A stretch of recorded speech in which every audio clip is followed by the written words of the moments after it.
I rented the cabin during the first week of November after finding an old listing buried deep on a travel site that barely worked. The photos looked like they had been taken years earlier on a cheap camera. The cabin sat beside a narrow lake somewhere in upstate New York, surrounded by thick forest with no nearby houses visible in any direction. The description mentioned a dirt access road, propane heat, and poor reception. It also warned that wildlife sometimes wandered near the property after dark. I liked that the listing felt honest. Most places online looked fake to me by then. Bright filters, perfect kitchens nobody used, fake smiles around campfires. This place looked cold and isolated. The porch boards sagged slightly. The windows were cloudy around the edges. One picture showed rust stains running beneath the gutters. I booked 4 nights without thinking much about it. The drive took longer than expected because rain followed me nearly the entire way. Thick gray clouds sat low over the highway. Wet leaves covered the road shoulders. Small towns passed by one after another until even gas stations became rare. By the time I turned onto the final road leading toward the cabin, daylight had already started fading. The dirt road twisted through dense woods for several miles without signs or lights. Mud splashed across the sides of my car. Branches hung low enough to scrape the roof. I remember feeling cut off from everything long before I even reached the property. The cabin finally appeared beside the lake at the end of the road. It looked older than the photos. The roof leaned slightly in the middle. Moss-covered sections of the porch railing. Tall pine trees crowded close around the clearing, making the place feel darker than it should have been. Rain tapped steadily against the windshield while I sat there looking at it. No other cars. No sounds except rain and wind moving through branches. I carried my bags inside quickly because the cold air had started sinking through my jacket. The cabin smelled like wet wood, old smoke, and dust trapped inside closed rooms. A propane heater stood against one wall in the living room. There was a small kitchen, a couch with worn fabric, and a narrow hallway leading to the bedroom and bathroom. The place looked clean enough, just neglected. I unpacked slowly while rain continued outside. Darkness settled early beneath the trees surrounding the lake. By 7 o'clock it already felt like midnight out there. That first night passed quietly. I cooked canned soup on the stove, read for a while, and fell asleep listening to rain strike the roof. Sometime during the night I woke because of a loud thump outside. I stayed still listening. Another thump followed a few seconds later. Heavy, close to the cabin. At first I assumed a branch had fallen during the storm. Wind had picked up overnight, rattling the walls hard enough to shake the windows occasionally.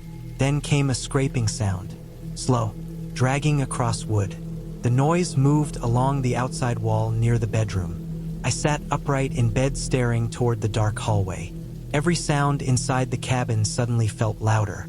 The heater clicking softly, floorboards settling, rainwater dripping outside. The scraping stopped. After several minutes, I forced myself out of bed and looked through the bedroom window. Rain blurred everything beyond the glass. I saw only dark trees moving in the wind. The next morning, I found deep scratches along the side of the cabin beneath the bedroom window. For long marks cut through the wet wood. I crouched there studying them while cold wind moved through the clearing. They looked fresh. Pieces of splintered wood still lay beneath them. The marks sat higher than I expected, nearly shoulder height. I told myself a bear had probably wandered near the cabin during the storm. The owner had warned about wildlife after all. Still, something about the scratches bothered me. They looked deliberate instead of random. That afternoon I drove into town for groceries and stopped at a diner near the highway.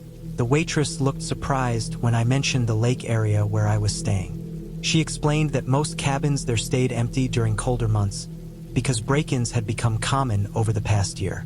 Seasonal cabins made easy targets. Owners rarely visited once winter approached.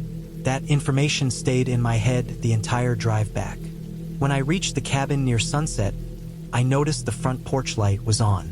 I knew I had turned it off before leaving. I sat in the car watching the cabin for almost a full minute.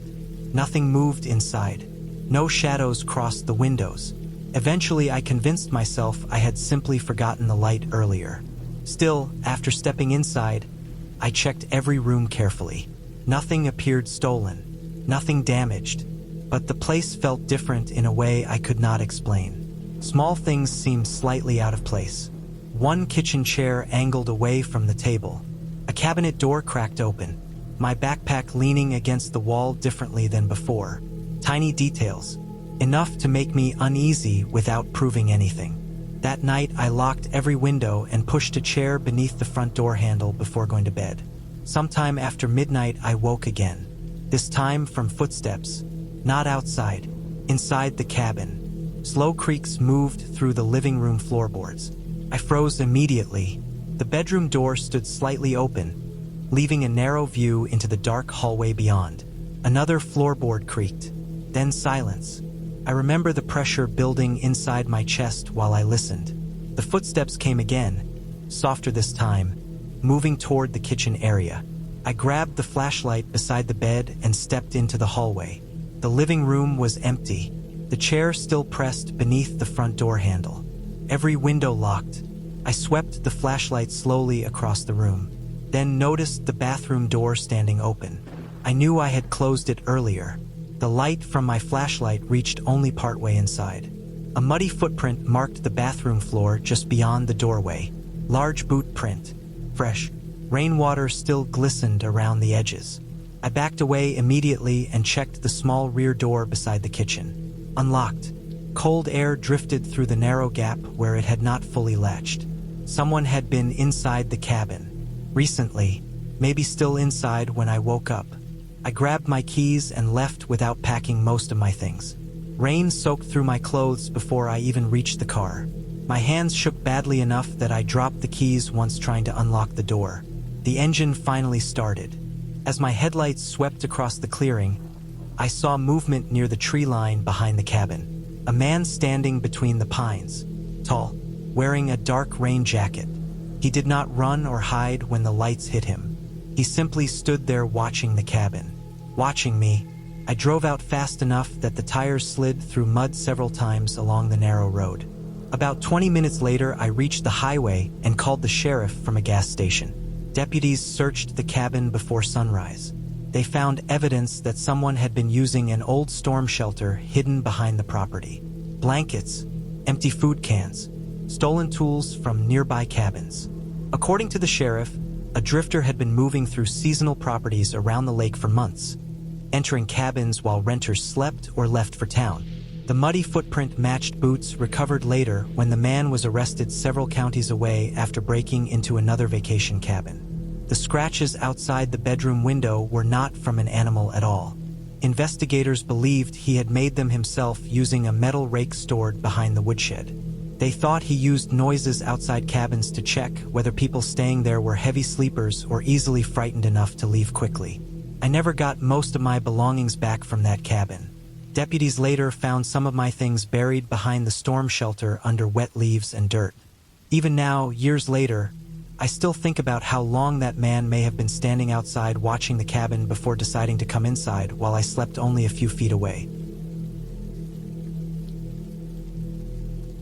The drive up took longer than I expected.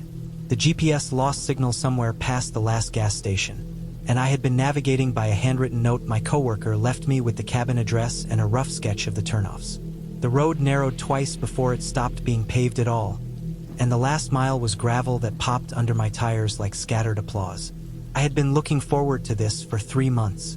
My coworker owns the cabin and rents it to friends for next to nothing. A long weekend alone in the woods sounded like exactly the kind of reset I needed. No neighbors within sight, no cell service, no reason to be anywhere or talk to anyone. When I pulled up and cut the engine, the silence landed on me fast.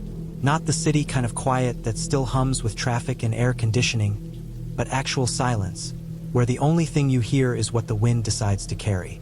I sat in the car for a minute, just listening. Pine trees, a crow somewhere, nothing else. The cabin was smaller than the photos suggested, which was fine. A single main room with a kitchen along one wall, a wood stove in the corner, 2 windows facing the tree line, and a loft above with a mattress and a wool blanket folded at the foot. Out back there was a covered porch with a rusted folding chair and a woodpile stacked against the cabin wall under a lean-to. The bathroom was a tight closet with a toilet and a shower head over a drain in the floor. Hot water took about 2 minutes to come through. I tested it that first afternoon. I unloaded the car, put the food away, set up the few things I brought, and started a fire in the stove because the afternoon had cooled faster than I expected. There was a basket of old firewood next to the stove and a box of long matches on the mantel. The kindling caught on the second try. By the time the sun went below the tree line, the inside of the cabin was warm and the windows had gone dark and reflective, showing me a dim version of the room I was sitting in. I ate a simple meal, read for a while, and went to sleep early. The mattress was decent. The wool blanket smelled faintly of cedar. I slept well. The second morning I woke to heavy rain. It came in waves, loud on the metal roof and then quieter and then loud again. I made coffee on the 2-burner gas stove and watched the rain move through the trees from the front window. The ground around the cabin was dark with wet, and the dirt path that served as a driveway had shallow puddles forming in the tire ruts. I went out to the porch after breakfast and sat in the folding chair with a second cup of coffee. The rain had pulled back to a drizzle. The woods were dense to the north of the cabin, with no real trail in, just trees pressing close together with a floor of pine needles and damp moss.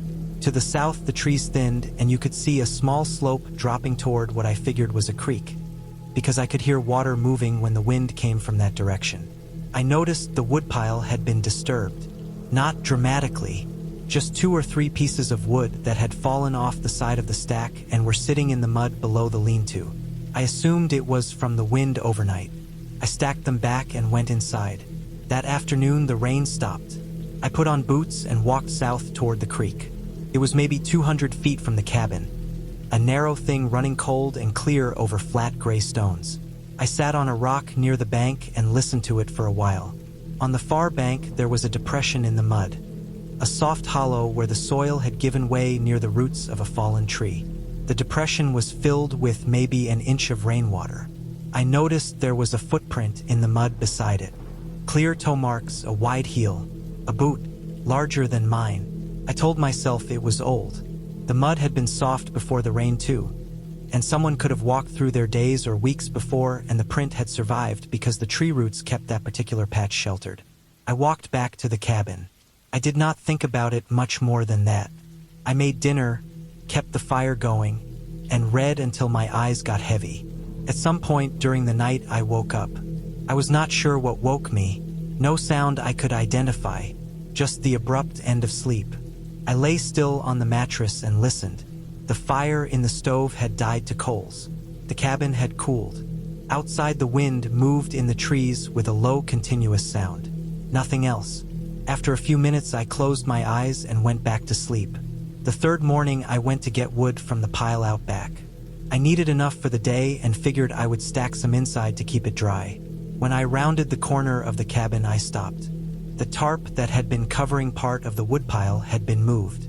It was sitting in a heap against the cabin wall about 4 feet from where it had been. The tarp was heavy-duty, canvas-backed, weighted at the corners with short lengths of split wood. The wind does not move a tarp like that. I stood there for a moment looking at it. My first thought was an animal, a bear checking for food or insects under the wood. Bears will move things. Bears have no particular agenda. I looked at the ground around the pile. Wet pine needles and soft mud. No clear prints, nothing I could read with any certainty. The tarp itself had a long drag mark in the mud beneath it. I carried my wood inside. I locked the front door, which I had not done before. I checked the back door, which latched but had no lock beyond a sliding bolt. I threw the bolt. After lunch, I walked the perimeter of the clearing around the cabin slowly. The clearing was maybe 60 feet across, with the tree line close on 3 sides. Near the north edge, close to where the forest started, I found a patch of flattened grass and pine needles in an area between 2 large pines. The flattening was not random. It covered a rough rectangle, maybe 3 feet by 5 feet, with a clear edge where the pressed grass ended and the undisturbed growth began. Like something had been set down there, or someone had spent time there, crouching or kneeling, for long enough to leave that impression. The 2 pines had a clear sight line to the front door of the cabin and to the main window. I went inside. I pulled the curtain across the front window. I took my phone out of habit and remembered it had no signal. I found the cabin's emergency binder in the kitchen drawer, the one my coworker had told me about. It had the local sheriff's non-emergency number, the nearest town, the cabin's address written out in full for emergency calls. The binder said the nearest payphone was at the gas station 12 miles back on the main road. It said if I needed to contact someone I could drive to town. It said do not hesitate. I sat at the kitchen table and thought about what I had. A boot print by the creek, tarp that had been moved, a flattened patch of ground with a clear sight line to the cabin. None of those things individually meant something was wrong. Taken together, they fit a shape I did not like. I packed my bag. I was not frantic about it. I moved through the cabin methodically, putting things in the duffel, closing the food into the cooler, checking the stove. I did not tell myself I was overreacting. I did not talk myself out of anything. I had 3 more days scheduled at the cabin, and I left them. The drive back down the gravel road felt longer than the drive in. I kept my eyes moving to the tree line on both sides. The trees were dense enough that anything could stand 10 feet back and be invisible. I did not stop. When I reached the main road and my phone found a bar of signal, I pulled over and sat for a moment. I sent a message to my coworker explaining that I had left early and that they should probably know what I found. I described each thing in the order I found it, plainly. I asked them to let the sheriff know, even if nothing came of it. They called me back within minutes and said they would. I drove the rest of the way home without stopping. I kept the radio off. I was not shaking and I was not crying, but I was paying very close attention to every car behind me the entire way, watching in the mirror to see which ones stayed and which ones eventually turned off. None of them followed me all the way home. I have not been back to the cabin. My coworker contacted the county sheriff, who sent someone out to walk the property. The deputy found a camp about a quarter mile into the woods north of the cabin. A tent, a small cooking setup, canned food, evidence of multiple nights. No one was there when the deputy arrived. They never identified who had been staying there or how long they had been watching the cabin before I arrived. The case is still listed as open, which means nothing has been resolved. It also means nothing has been ruled out. I rented the cabin during the middle of January after finding the listing late one night while I could not sleep. Snow covered the roof in every photo. The place sat alone beside a frozen river somewhere in Montana, nearly 40 miles from the nearest town. The owner described it as a hunting cabin built in the late 70s. No internet, generator power only. One wood stove for heat. The price was cheap because most people avoided the area during winter. That isolation sounded good to me at the time. I had spent the previous year feeling crowded by everything. My apartment building always smelled like cigarettes and burned food. Cars passed my windows until morning. I worked from home, which meant I barely left my living room some weeks. My sleep had become shallow and broken. I started waking at small sounds. Pipes knocking inside walls. Footsteps from neighbors upstairs.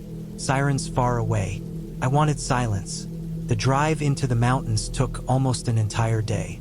Snow lined both sides of the highway in dirty frozen banks. The farther north I drove, the worse the weather became. Wind pushed loose snow across the road in long white streaks.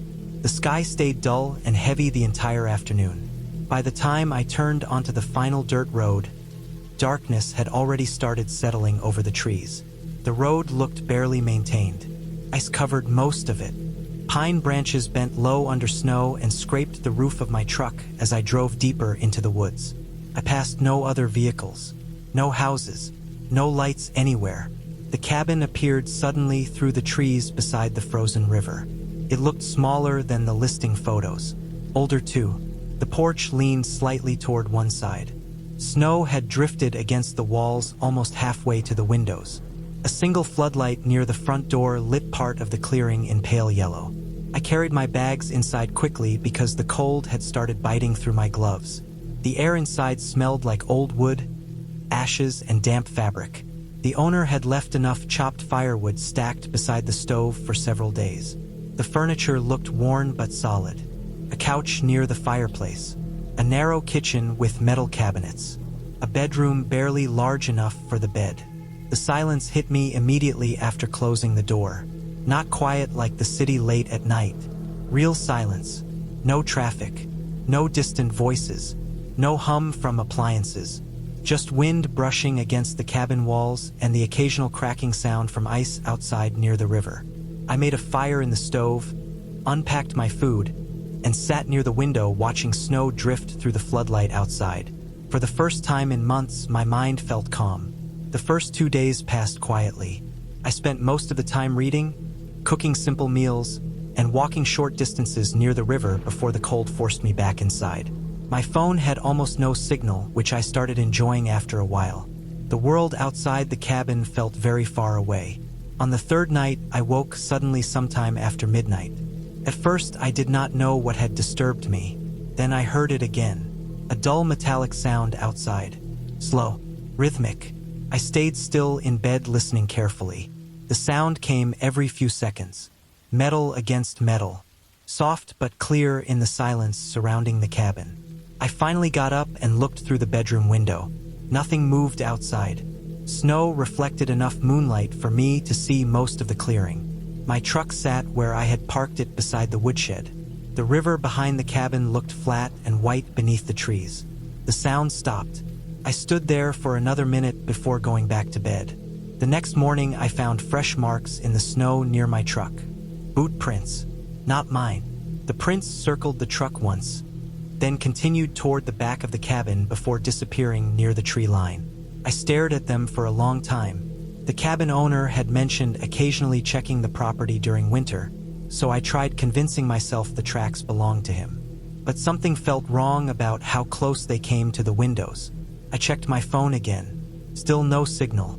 The nearest town sat nearly an hour away in good weather. I told myself I was overreacting. That afternoon snow began falling harder than before. Wind pushed thick sheets of it through the trees until visibility dropped sharply. By sunset, the clearing looked almost buried. The storm trapped me inside with only the sound of the stove crackling and wind pressing against the cabin walls. Then the generator shut off. Everything went dark instantly. The sudden silence felt strange without the low hum of power running through the cabin. I grabbed a flashlight from my bag and stepped outside to check the generator shed beside the porch. Snow whipped hard against my face. The generator door stood open. I knew I had not left it that way. I moved closer and saw the fuel line hanging loose. Not damaged, disconnected. I remember a cold feeling spreading through my stomach then. The kind that arrives before panic fully forms. Someone had touched it. I reconnected the line quickly and restarted the generator before rushing back inside. After locking the door, I checked every window carefully. Nothing moved outside except blowing snow. That night, I barely slept. Around 2 in the morning, I heard footsteps crossing the porch. Slow creaks passed directly outside the front door, then stopped. I sat frozen on the couch, gripping the flashlight. A shadow blocked part of the light shining through the curtain beside the door. Someone stood there close enough for me to see movement against the fabric. I waited for knocking. None came. The figure stayed motionless for nearly a full minute before the porch creaked again under slow footsteps moving away from the cabin. I stayed awake until sunrise. The storm finally cleared the following morning. Pale sunlight reflected off deep snow surrounding the cabin. I packed most of my things immediately. My nerves felt worn thin from lack of sleep and growing fear. Before leaving, I decided to check the woods behind the cabin where the footprints disappeared the previous day. I do not know why I did it. Curiosity, maybe, or wanting proof that I was imagining things. I followed a line of boot prints leading between the trees for nearly 200 yards. Then I found the campsite. A tarp stretched low between branches. Empty food cans buried in snow. Several blankets piled beside a dead fire pit. Cigarette butts scattered everywhere. A hunting backpack leaned against a tree with fresh snow only lightly covering it. Someone had been staying there recently. Very recently. I backed away immediately and returned to the cabin as fast as I could. The front door stood open when I reached the clearing. I knew I had locked it. The inside looked disturbed. Cabinet doors open. My bags shifted across the floor. One of my gloves missing entirely. I felt real panic then for the first time. Not nervousness, not discomfort, panic. I loaded my truck in less than 5 minutes and started driving out before fully warming the engine. Snow and ice made the road dangerous, but I wanted distance between myself and that cabin as quickly as possible. About 15 minutes down the road, I noticed another set of tire tracks behind me in the snow. Fresh tracks. A vehicle followed at a distance around the bends in the road. I could never clearly see it through the trees and blowing snow, but every time the road straightened slightly, I caught glimpses of headlights far behind me. The vehicle stayed there nearly the entire drive back toward the highway. Only when I reached the first gas station near town did the headlights disappear completely. I reported everything to the county sheriff before leaving the area. Deputies later searched the woods near the cabin and found evidence that a drifter had been hiding there for months using empty vacation properties during winter storms. According to them, he had likely been entering cabins whenever renters left for supplies or slept deeply enough not to notice. They also found stolen property connected to several break-ins across nearby counties. The man was arrested 2 weeks later after trying to enter another remote cabin farther north. I never returned to that part of Montana again. Even now, years later, I still think about how close that person stood outside the cabin door, while I sat only a few feet away listening to him breathe through the storm. I rented the cabin during the last week of October after burning through nearly all my vacation time without actually taking a break. Work had become repetitive in a way that made the days blur together. I woke up tired, sat in front of a screen for 10 hours, then stayed awake half the night staring at my ceiling. I wanted silence more than anything. Real silence. Not the kind filled with traffic or televisions through apartment walls. The cabin sat deep in the Adirondacks beside a narrow creek surrounded by dense forest. The owner's listing described it as old but dependable, with stove for heat, hand pump for water, spotty phone service, no nearby neighbors. The photos showed faded wooden walls, a rusted chimney, and a narrow porch facing the trees. Dead leaves covered the ground in every picture. The place looked cold and isolated in a way I found comforting. I drove there on a Thursday afternoon beneath a sky that stayed gray the entire trip. Rain had passed through earlier, leaving the roads wet and shining beneath the headlights of passing cars. The farther north I drove, the emptier everything became. Gas stations disappeared. Small towns thinned out into stretches of forest and hills covered in orange and brown leaves. By the time I turned onto the dirt road leading toward the cabin, evening had already started settling over the woods. The road was narrow and rough. Fallen branches forced me to slow down several times. Puddles filled deep ruts in the mud. Trees crowded close on both sides, blocking most of the remaining light. The cabin appeared suddenly around a bend beside the creek. It looked smaller than the photos, older too. The porch leaned slightly toward one side. Dark water stains ran beneath the windows. The roof sagged near the chimney. Behind the cabin, the creek moved slowly between rocks covered in wet leaves. The entire clearing smelled like damp earth and pine needles. I parked beside a woodpile and carried my bags inside while daylight faded fast around me. The cabin felt cold immediately after stepping inside. Not freezing, just stale and unheated. The air smelled like ash, old wood, and something faintly metallic I could not place at first. The interior was simple. One main room with a couch and stove. A small kitchen area with cracked linoleum floors. A short hallway leading to the bathroom and bedroom. I unpacked slowly while feeding wood into the stove. Outside, wind moved through the trees in long hollow waves. Every branch scraping the roof sounded sharper in the silence surrounding the cabin. That first evening passed quietly. I cooked canned chili on the stove, drank coffee near the window, and watched darkness settle across the woods outside. No lights appeared anywhere beyond the clearing. No passing cars. No distant cabins. Just black trees and the sound of water moving through the creek behind the cabin. I slept heavily that night. The next morning I woke just after sunrise to a strange smell. Smoke. Not from the wood stove. Different. Cigarettes. The smell lingered faintly near the kitchen. I checked around the cabin thinking maybe it had drifted in through a cracked window, but every window remained shut tight against the cold. Outside, damp fog hung low over the creek. Fallen leaves covered the clearing in thick layers that stuck to my boots as I walked. Near the woodshed beside the cabin, I found several cigarette butts pressed into the mud, fresh enough that the paper still looked dry despite the wet ground. I stared at them for a while, trying to convince myself they were old. The owner probably smoked while maintaining the property. Someone could have visited recently.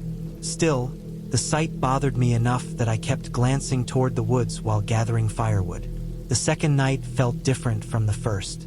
The woods became unnaturally quiet after dark. No wind, no creek sounds, nothing except the occasional crack from the stove settling as it heated the room. Around midnight, I heard footsteps outside, slow crunching through leaves. I sat upright on the couch, listening carefully. The footsteps circled the cabin once before stopping near the sidewall beside the bedroom. Then silence. I waited several minutes before looking outside through the front window. Nothing, only darkness beneath the trees. I barely slept after that. The next morning, I walked around the cabin searching for tracks. Fresh boot prints marked the mud near the creek behind the cabin. Not mine. The prints led from the woods toward the back porch and then disappeared where fallen leaves covered the ground. I remember standing there with cold air moving through the trees while unease slowly settled into my chest. The nearest town sat nearly 40 minutes away. My phone showed no service at all.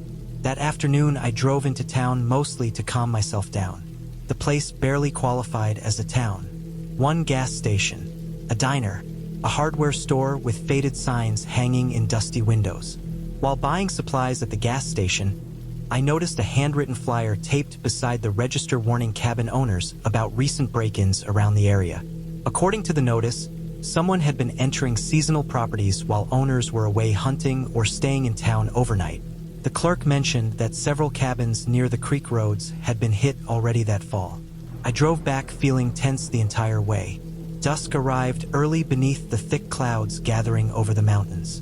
By the time I reached the cabin again, darkness had already started filling the woods. The front porch light was on. I knew I had turned it off before leaving. I stopped the car halfway into the clearing and stared at the cabin. The light glowed weakly against the wet leaves surrounding the porch. Nothing moved inside. Rain began falling lightly as I stepped out of the car. The front door stood closed, but after unlocking it, I immediately noticed the smell again. Cigarettes. Stronger this time. I checked every room slowly. Nothing appeared stolen, but several things looked wrong. One kitchen drawer stood open. My backpack had been moved beside the couch. The bathroom mirror cabinet hung slightly ajar. Someone had been inside. I felt certain of it then.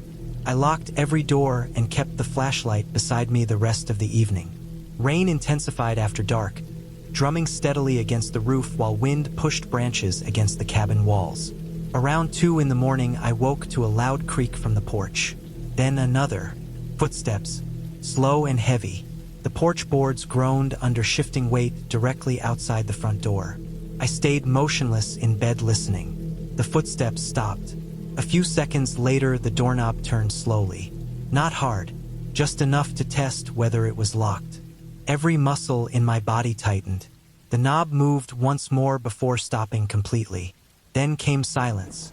I sat awake nearly an hour before hearing movement again, this time near the back of the cabin. Wet footsteps crossed through leaves toward the creek.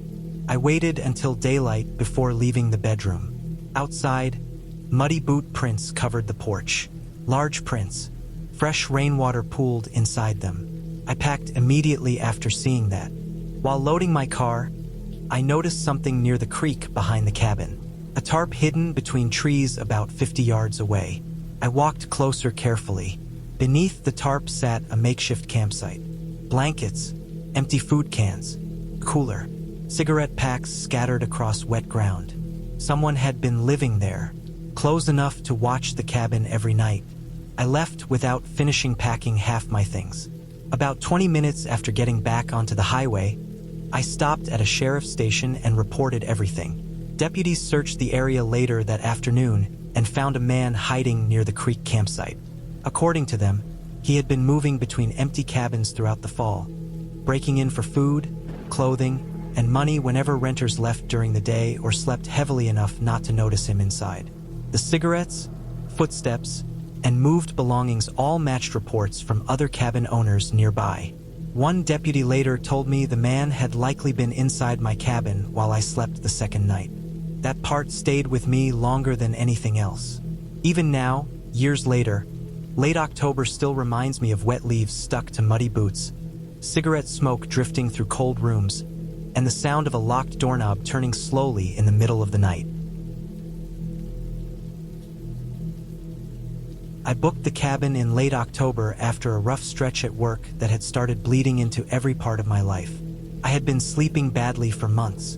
My apartment felt loud even when it was quiet. The building pipes rattled through the walls at night, and the traffic outside never stopped. I wanted a place with no people around, no phones buzzing, no meetings waiting for me when I woke up. The listing showed a small cabin tucked into a wooded area in northern Wisconsin. The photos looked ordinary in a way I trusted. Nothing polished. No staged blankets or fake fireplaces. Just rough wooden walls, an iron stove, a narrow kitchen, and a lake behind the property with dark water surrounded by pine trees. The owner described it as old but clean. No internet. Weak cell service. Nearest town about 30 minutes away. That sounded perfect to me. The drive took almost 7 hours. The farther north I went, the emptier the roads became. Gas stations turned sparse. Houses disappeared behind long stretches of trees. By the time I reached the final highway exit, it was already getting dark. The temperature had dropped fast. Dead leaves skittered across the pavement every time the wind pushed through the forest. The directions from the owner led me onto a narrow gravel road that looked barely maintained. Branches scraped against my car doors as I drove deeper into the woods. I remember feeling relieved more than nervous. The isolation felt earned after the week I'd had. The cabin appeared suddenly through the trees. It sat alone in a clearing near the lake, darker than the photos had shown. The porch sagged slightly on one side. One outdoor light glowed weakly above the door, attracting moths that beat themselves against the glass. The lake behind the cabin looked black under the evening sky. I parked beside an old woodshed and carried my bags inside. The place smelled faintly damp, like old wood and cold stone. There was no central heating, only the iron stove in the main room. The furniture looked worn but sturdy. A couch near the fireplace. A small kitchen table. One bedroom with a narrow bed pressed against the wall. The owner had left a handwritten note on the counter explaining how to work the stove and where extra firewood was stored. Nothing seemed strange at first, just quiet. I unpacked slowly, made coffee, and sat near the window watching darkness settle over the lake. The silence felt heavy compared to city noise. Every sound stood out. Wind moving through branches, wood creaking inside the walls, the distant splash of water against the shore. That first night I slept harder than I had in months. The next morning I woke before sunrise because of a sound outside. Footsteps. At first I thought it was an animal moving near the porch. The cabin sat deep enough in the woods that deer or raccoons would make sense. I stayed in bed listening. The steps moved slowly across the gravel outside the cabin, then stopped. I waited. Nothing followed. Eventually I got up and looked through the bedroom window. No one was there. The ground outside looked untouched except for my own tire tracks. I told myself I had half-dreamed the noise while waking up. The day passed quietly. I walked along the lake shore for hours. The air smelled cold and wet. Pine needles covered the ground in thick layers. I saw no other cabins and no cars on the road. Around sunset, I noticed something strange near the woodshed beside my car. Fresh cigarette butts. At least 4 of them. I didn't smoke. I stared at them for a long moment, trying to think logically. Maybe they had been there before I arrived and I simply hadn't noticed. The owner could have left them. Someone maintaining the property, maybe. Still, I felt uneasy enough to look around the clearing carefully before going back inside. Nothing else seemed out of place. That night, the footsteps returned. This time I was fully awake. Slow crunching sounds circled the cabin through the gravel and dead leaves. Not rushed, not sneaking, just pacing. I sat frozen on the couch near the stove, listening to them move outside the walls. One side of the cabin, then the back, then near the porch again. I checked my phone. No signal. The pacing continued for nearly 15 minutes before finally stopping. I waited another hour before forcing myself to look outside. The porch was empty. The woods beyond the clearing looked completely black. I barely slept after that. Morning light made everything feel less threatening, but not normal. I stepped outside and immediately saw footprints behind the cabin near the lake. Boot prints. Fresh. They circled close to the windows. I followed them along the edge of the clearing until they disappeared into the woods. At that point, I considered leaving. The smart decision probably would have been packing the car and driving back south immediately. But another part of me kept trying to explain things away. Hunters crossed private land all the time in remote areas. Someone could have mistaken the cabin for empty. I convinced myself it wasn't serious. That afternoon, I drove into town for supplies and stopped at a small gas station near the highway. While paying for coffee, I noticed a missing person flyer taped beside the register. A man in his late 40s. The photo showed a heavy-set guy with a beard and tired eyes. According to the flyer, he had disappeared 2 months earlier while staying alone at a seasonal hunting cabin several miles north of the area where I was staying. I felt cold reading it. The cashier noticed me looking at the flyer and mentioned that people went missing in the woods sometimes. Hunters got lost. Drifters hid out in abandoned cabins. There had also been break-ins reported around some vacation properties before winter. That last part stayed with me during the drive back. When I reached the cabin near dusk, something immediately looked wrong. The front door stood slightly open. I knew I had locked it. I walked up slowly, every nerve in my body tight. The inside looked normal at first glance, but after stepping in, I realized my bag had been moved from beside the couch to near the kitchen table. Someone had gone through my things. Not thoroughly. Nothing was stolen, but items were out of place. My flashlight sat on the counter instead of inside my backpack. One kitchen drawer hung partially open. I left immediately and loaded my car while there was still light. The engine failed to start. The battery was dead. I sat gripping the wheel, trying again and again while panic crawled into my chest. The headlights flickered weakly before dying completely. Then I noticed the hood wasn't fully latched. I got out and opened it. One battery cable had been loosened deliberately. I tightened it with trembling hands and finally got the car running just as darkness settled over the trees. Before leaving, I looked once toward the woods near the lake. A figure stood partially hidden between the trees, motionless, far enough away that I couldn't make out the face. The person did not approach, did not wave, just stood there watching. I drove away so fast the tires sprayed gravel behind me. About 20 minutes down the road, I reached a sheriff's station near the highway and reported everything. The deputies took it seriously immediately, especially after hearing which cabin I had rented.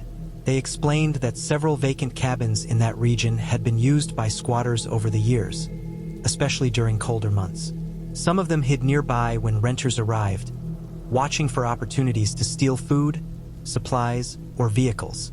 The missing man from the flyer had never been found, but there was evidence someone else had stayed in his cabin after he vanished.